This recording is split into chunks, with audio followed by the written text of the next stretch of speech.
Hi, we're back with another video, and today we're doing spoiler talk on VHS. So I'm gonna say the name of each tape. I'm gonna give you my thoughts on it, and we're just gonna go from there. So first and foremost, we have tape 56. This is the overarching tape that plays in the background, and it's like the 2.5s. So you have a bunch of guys, they're degenerates. They aggressively take footage of women where they'd be upskirts or just approaching them and lifting their shirts and things of that nature. So it's like they're very unlikable characters to begin with. And so they're getting offered, and also they destroy property and all this other shit that you've seen throughout the film. So they get offered that says, hey, if you're able to find this tape for me, we'll be able to pay for you. We'll give you some money. And so they go to his house and they just start going through these tapes, trying to get a score. But again, they're very unlikable people, and at the end, they do end up getting killed. For the background story of the tape 56, it's all right. I think it was a nice entry level for the series, and also just having them watch the tape in the background. Now we get to the meat and potatoes of like the tapes. So first, amateur night. So it has this guy with the video glasses, and he's able to record, and his friends get him up to the point where they're like, hey, can you record like all the encounters of our night, and then also sexual encounters? And it was during this time period that he ends up meeting a mysterious woman through the night, and she just keeps telling him that I like you, and doesn't really give any more information other than that. This woman to me is like, she has such an innocent nature about her, and like you just to look in her eyes, you're like, oh my gosh, like she wouldn't hurt a fly. But then also being Flato. These guys also, again, unlikable character. And what this segment did, and what I guess like a theme of all of them are like, everyone is on a road trip. They're either visiting someplace or they're on vacation or something of sorts. So like that's to be like a reoccurring theme. I was very alarmed when that one woman was drunk and I didn't know what he was gonna do. I'm glad that it didn't go that way. And that he had like enough sense, like, okay, like he was like a little bit upset about it, but I'm glad he didn't do anything with her. And then there was like one point where this woman was outnumbered, and this dude was such a coward, because like the guy that's wearing the glasses, he just like, he saw like she was saying no, and she really didn't want to do anything with those two guys, and then he just went to the bathroom and then left, which ultimately led to his like demise. And then oh my gosh, he's such a fucking idiot. So not only did he go to the bathroom when this woman was about to be victimized, but then when he comes out, he see like the girls is murdering them, and then he runs down the stairway, he breaks his arm, and then she still says, I like you. So even after you about to let her get assaulted and everything, she still is like having interest in you, she's still like giving you a bit of a doubt, and because she was able to take care of herself. And then she's like trying to like still love you and take care of you, and you reject her, you still run away like she's a monster. Granted, she did murder his friends, but I will say the real monsters within the context of this film were those guys taking advantage of the situation, because not only, I mean, granted they didn't assault that one girl, but how the way that they were getting up on this girl, but then also the devious nature of wanting to record somebody that they're not privy to this knowledge of, I think is very disgusting. And so they did get their just desserts, but I think I could have got out of this situation. First off, I'm not recording anyone when they do things like that. Second off, if the monster says that she likes me, just appease to her. It's textbook horror movie 101. If the killer or whatever says like, oh, you know, I really like you, whatever, just be like, until you're able to get away. Second one, but yeah, I think that was the best one. Namely, it's always like the first entry in the VHS film was the best. But I'll just run through the other ones. Second honeymoon. This one was very weird. So he's on a road trip as a couple. They have separate beds, but they do have like a sense of sexual tension. Like I don't know if they go together or they're separated. But the separate bed things did drive me weird, because like, and then there was also this thing of like wanting to film like sexual encounters, but she said no. and he wouldn't put the damn camera away. I'm like, bro, put the damn camera down. He just wouldn't. And then there's this woman that just keeps stalking him. So it turns out his wife, or I think his girlfriend, no, his wife, is in cahoots with this girl to kill him. So I was like, huh? So like, even the guy in the film was like, what the fuck was that? That was exactly what's my reaction. It was okay. It was creepy, but like, once I reached the conclusion of it, I'm like, what are we doing here? What are we doing here? Like, she murdered him to be with somebody, like, and then like the whole, it's like it built up to the point and the ending was just so unsatisfying. So it's like, it was all right. It was one of the better ones, but like the ending was terrible. Tuesday the 17th. So this woman leads people on a road trip. She keeps telling them, you're all gonna die, you're all gonna die.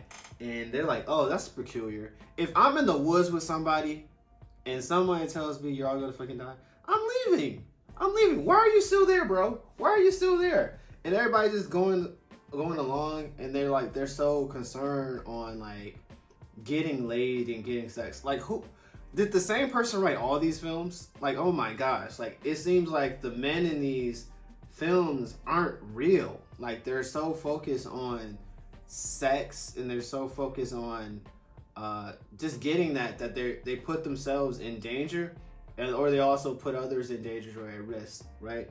So this segment, Tuesday the 17th, so they're on a road trip. This woman lied to everybody and told them that they were going to be alone. They're not going to be alone, and she uses them as bait in order to trap this killer. And this killer is very unique in nature because it can't be recorded. And then she also sets up these traps. There's a couple flaws in this. One, when the fuck did she have time to set these traps? If the killer is to the point, like, if it's on site, it's on site. I'm murking your ass. Why are you doing this? Why are you doing this right now? Like, she didn't have no time to set up the traps. That's my logic. Because like, the moment you step into his territory, he on your ass. So like, unless he attacks a certain day. Oh, Tuesday the 17th. So maybe she knows he attacks on the 17th. So she set up the traps ahead of time. But using your close friends as bait is very sick. Very sadistic. I didn't really like this one, but I like the idea. I think that if this idea was fleshed out a little bit more, it would have been better. But to be shoehorned in like this, I appreciate the creativity. I appreciate them taking risks. But like, yeah, it's an idea I want to see more fleshed out. The sick that happened to Emily when she was younger. If you know me, I love a good gaslight. If you know me, I love a good gaslight. You know what? I'm gonna put this my number 1, and I'm gonna put Amateur Night number 2, and then my number 3, I would say, Tuesday the 13th, because I love when horror films gaslight characters. And so this one, you're following Emily, and she has these bumps. So first off, the story is told via webcam, and her boyfriend is a far away. I hate long distance relationships, but you can watch my other videos to get a revelation on that. And she's like, oh my gosh, like, you know, I think I'm being haunted. He's telling her, no, you're not being haunted. She's seeing a thing in the background and shit going on, and he'd be like, nah, you tweaking, ain't nothing going on. He lying to her. And I'm like, what the hell's going on? And then she started digging in her scabs and stuff, and he's telling her don't do that. So I'm thinking like she has a history of self-harm. And yeah, oh my gosh. And then it turns out this dude was in cahoots. He tricked her like the whole time. So like, he's in cahoots with like some type of apparition or some type of ghost or whatever that utilizes her body in order to foster the growth or to give birth to something, right? So the moment she spots a ghost, she faints. And then it shows that this dude that's supposed to be long distance, he's not even long distance. He just gets off the screen and opens the door and comes in the room. I'm like, what the fuck, bro? You're supposed to be in Michigan. He's not in Michigan. He's in an apartment or the room next door. He comes in, he cuts open her back, pulls out a baby, and he's like, how many more of these do you want? And then he's like, oh my gosh, you know, I done this. I gotta, you say you need a couple more. I gotta make it look like she did it herself. So he adds a couple bruises and misplaces her. Man, meta, it's insane. Especially like the women in this film, like they're, especially in this one, like she's so good natured and she's so innocent. It just rubs me the wrong way that somebody would corrupt that or take advantage of her. It's like, oh my gosh, why? This is also another one that I would have loved to see fleshed out, but for the gaslighting that he did, is like, no, nothing's going on. Can you imagine that? Fucking ghost running across the street. Then he sees the ghost, like, nah, I don't know what you're talking about. What? Ugh. Then there's 10/31/98. This was, or October 1st, 1998. This one was very simple. Like, these guys stormed into a house. They see a woman about to be sacrificed, and then they try to save her. When they end up saving her, she ends up being their demise. Very simple, very straightforward. I wouldn't say I didn't like it, but I also did not like it. So like it's just math. It's just very formulated. But again, I guess if I'm reviewing this one, and if I go back to this one in the future, when I start ranking all of these, which will be ambitious as fuck, I will have to say amateur. No. The Emily story. Okay, the sick that happened to Emily when she was younger is my number one, right? My number two would be Amateur Night. And then if I had to pick a 3, it would be Tuesday the 17th. But again, this was for a first entry. I actually liked a lot more of these short films than I thought I did. I thought I'll walk away with only liking like 1 or 2. But as we progress through the series, I'm going to be judge a lot much harder. But for this film, I said it's very good. And it's probably one that I'll go back into the future, especially for the Emily story and also Amateur Night with the glasses. It made me feel for the characters in those few minutes, and I'm very angry with some of the decisions that were made.